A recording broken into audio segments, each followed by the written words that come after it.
Yun, maraming salamat. Thank you.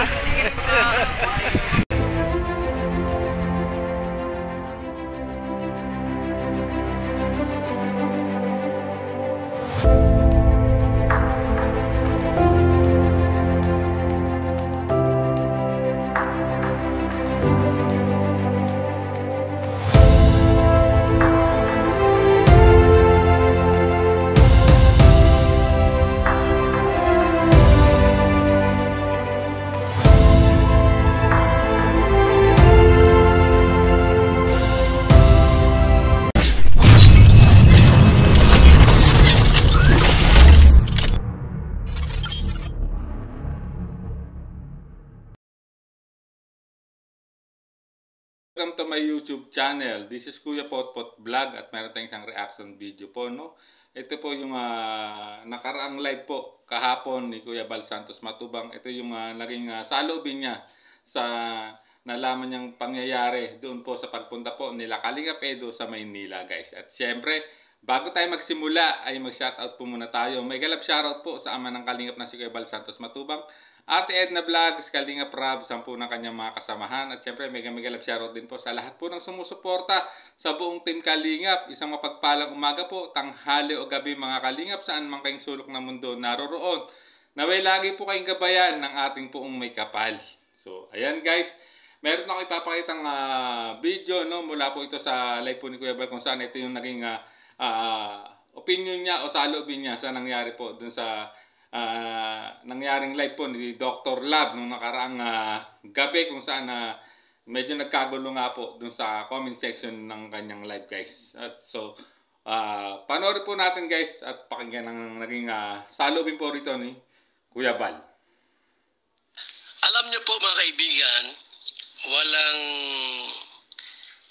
kasalanan si Papa AIDS sa nangyari.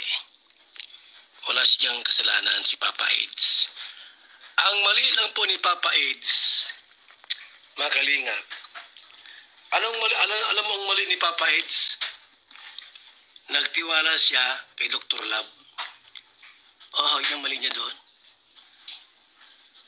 Ang mali ni Papa AIDS po ay nagtiwala kay Dr. Lab at sumama kay Dr. Lab.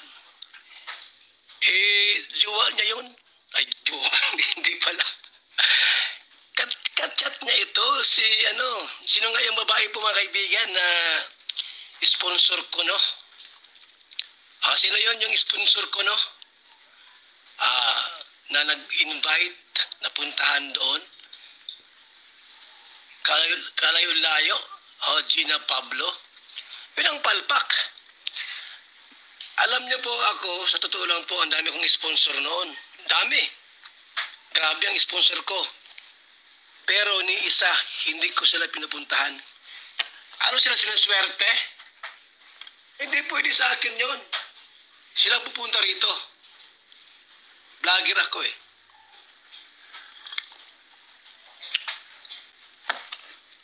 Si Dr. Lab po, maraming palpak yan. Bakit nagtiwala si Papa H kay Dr. Lab? Bakit nagtiwala si Papa H kay Dr. Lab? Maraming palpak yan. Kung hindi nga lang sa amin kundi lang sa akin, matagal nang sinibak yan sa Kalingap. Siyempre, mahal-mahal ko rin naman po yan, kahit maraming palpak yan.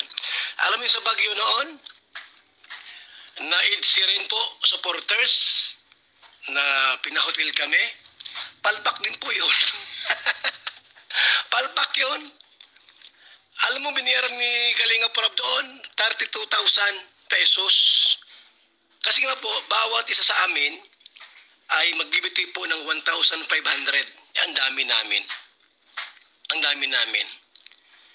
Libre ha, yung hotel, pero obligado po na bawat isa po ay magbibigay po ng 1,500 para sa pagkain sa umaga, tanghali. Hindi pwedeng hindi magbitiw ng 1,500. Anong tawag dyan? Palpak yun. Ang mali ni Papa H po, mga Kalingap, ay nagtiwala siya kay Dr. Lab. Maraming palpak yun. Daming palpak. Yung panahon ni Mighty Imi. Diba, dami niyang mga ginawang kapalpakan din kasama si Kalingap Tata. dapat po wag magtiwala si Papa Eds sa ibang vlogger. At wag siyang sumama kung hindi si Kalinga Prab ang kasama niya. Ganoon dapat. Kung gusto mong mapangalagaan yung love team, yung EDC, huwag kang magtiwala. Huwag kang magtiwala kahit kanino. Kahit kay Real Saints, kay Pure Health, kay Dr. Lab, o sino pa dyan, kay Starax. Huwag magtiwala sa kanila. Kasi baka pwede kang pumasok sa patibong. O tingnan mong ginawa nila. Anong ginawa ni Gina Pablo? Kwarto po, alam mo, ganitong kwarto. Baka malaki-laki ng kaunti rito. Ang kasama ni Biancis, si J. Brad, ano yung bata? Ano yung si Jimel? Bata. Abay, hindi pwedeng gayon. Mali po yun. Ba't isinama ni Gina dyan sa isang kwarto? Para gawa ng isyo. Ano na yan mga kaibigan? Scripted na yan. Scripted yan. Para sirain ang EDC. Ay, hindi pwede sa akin masira ang EDC. Mahal-mahal akong EDC ay. Hindi pwedeng gayon. Ito naman si Gibran. Abay, bakit pumayag kang kasama dyan si Bianci sa kwarto? Yan na, ipatinig ko sa inyo. Baka sabihin mo, gawa-gawa ko lang yung kwentong ito. Ipatinig ko sa inyo. Yan o. Ipaparinig ko sa inyo. Baka sabihin nyo, gawa-gawa ko lang yung kwentong ito. Yan o.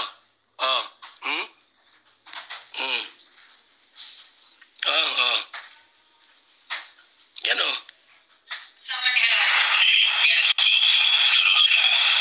Dalawa sila.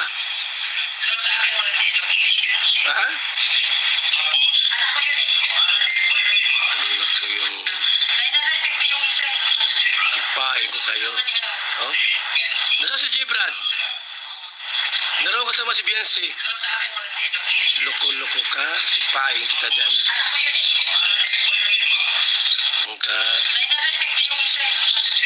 Ano yan si Gibran? Bata? Nasa si Gibran? Kasama si Bianci. Saan? Sa kwarto.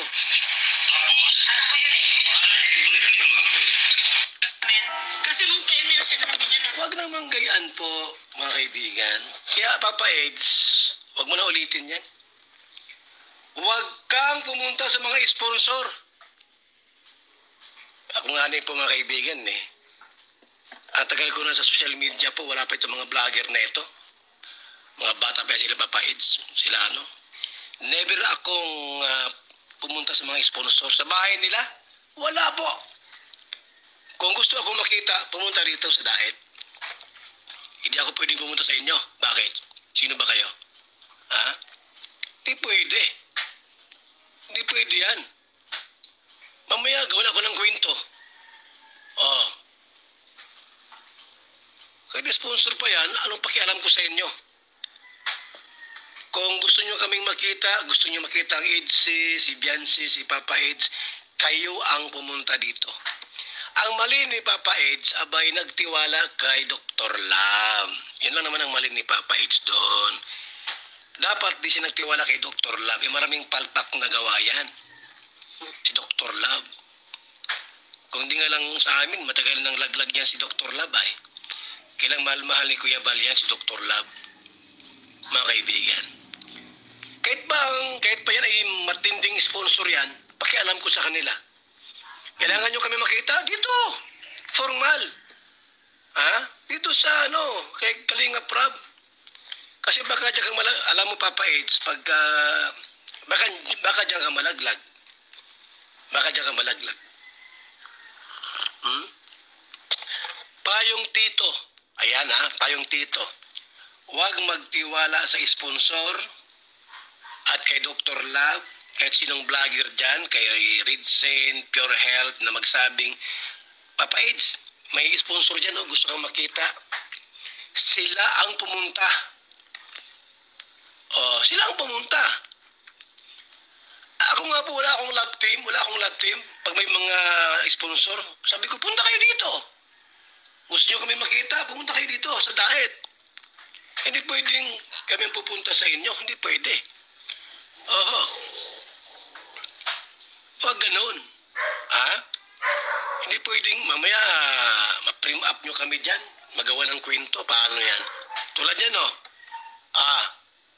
Ano yan? Scripted ba yan? Binablog ninyo para malaman na nasaan si Gibrad? Andun sa kwarto kasama sino? Si Bianse. Ay, kalokohan niyang... Ano, mayroon kayong planong sirain ng ITSE? Ha? Ay, ako mga kalaman ninyo. Hindi pwede yan. Abay, ang bait-bait ni Papa Eds, kailan po sa sobrang kabaitan, nagtiwala kay Dr. Lab. Alam niyo po, si Dr. Lab, dinitipahan ko lang po yan kasi mahal-mahal ko yan eh. Kailan maraming palpak yan. Tinan mo noon sa Baguio. Abay, tuwang-tuwa siya kay Kalinga Prab. Nagkwento. Grabe Kalinga Prab, may sponsor tayo dito. Libre sa hotel, 5-star hotel. Tuwang-tuwa naman si Kalinga Prab. Grabe ka na, Dr. Lab. Dinamay pa ako. Isinama ako doon sa hotel. Ang sarap doon sa kwarto namin. Okay na kami doon. Isinama kami.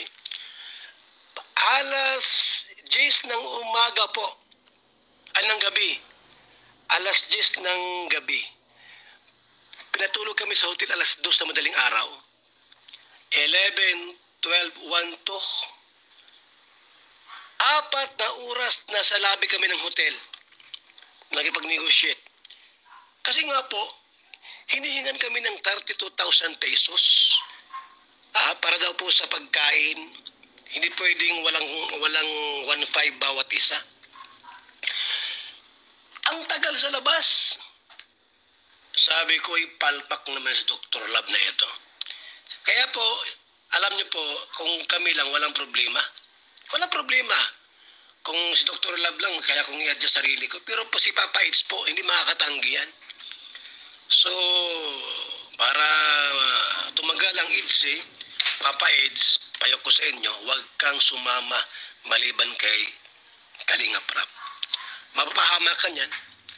So, ayan, guys, no? At narinig nyo ang naging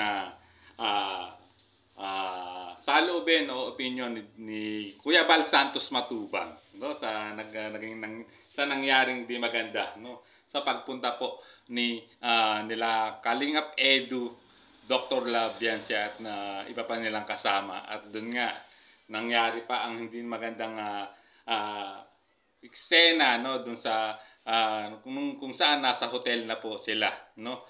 Nila Dr. Lab, guys. At dito sinabi ni Kuya Bal na hindi naman talaga na walang kasalanan si Papa Eds, no? Sa mga nangyari. Ang pagkakamali lang po ni Papa Eds, ayon kay Kuya Bal Santos Matubang, yung nagtiwala siya kay Dr. Lab, no? At talagang ayun nga, hanggang sa pinaliwanag niya, narinig niyo naman, no? Na dapat si Papa Eds ay huwag magtiwala kay Dr. Lab at sa iba pang Kalingap charity vloggers na kung saan may binanggit din po, no? Si Kuya Bal Santos Matubang, no? May pinangalanan siya, si Pure Health, si Red Saint, at si Starax, no? At kung nga may payo siya, no, na bilang tito, napakaganda payong tito, no? Hindi na payong ama ng Kalingap, kundi payong tito, no, na sabi niya na kung talagang gusto niyang magtagal yung ng EDSI, no? Siyempre yung lab team ng EDSI at para mapangalagaan ito, no, ay huwag magtiwala nga, no, sa mga taong binanggit ni Dr. Lab at ang samahan lang, no, ay si Kalinga Prab po. At huwag din makipagkita sa mga sponsor. Kung gustong makita, no, sila ng sponsor ayon kay Kuya Bal, sila ang mag-a-adjust, ang sponsor ang mag-a-adjust, na sila ang dapat pumunta sa diet kung saan si Kalinga Edu ay nakabase, no? Tulad ng sinabi ni Kuya Bal, no? Dapat ang sponsor ang pupunta, ang papasyal sa lugar mismo ng kanyang in-sponsor ang charity vlogger, no? Which is dito ay nagbigay pa siya ng mga naging karanasan niya, no? Na never siyang pumunta, no, o nakipagkita sa mga nag-sponsor sa kanya ayon kay Kuya Bal, kundi ito'y pinapupunta niya, no, sa diet para doon sila magkita, guys, which is napakaganda na naging ano rito, payo ni Kuya Bal, no, kay Papa Edu, no, para hindi na nga maulit ang mangyari at maiwasan, no, na magkaroon pa ng mga issue, no, kasi dito parang ang sinasabi po ni Kuya Bal talagang mapapahamak siya, no, kung mauulit ito, no, talagang at ito'y posibleng ikalaglag niya o ikasira ng imahe or channel po ni Kalinga Edu, no. Napakaganda po ng pagpapaliwanag po ni Kuya Bal Santos Matubang, no. Dito, guys, hindi natin binawala kung wag natin iba si Kalinga Edu dito ay parang wala namang kasalanan si Kalinga Edu, kundi yung pag nagkamali siya ng taong pinagkatiwalaan niya at tulad nga sinabi uli ni Kuya Bal, huwag siya magtitiwala, no. Dito binanggit niya huwag magtiwala kay Dr. Love at sa ibang Kalingap charity vloggers na pinangalanan din niya dito sa nakaraang live niya, no. At talagang dito ay makikita natin, no, na concern po, no, si Kuya Bal Santos Matubang, no, sa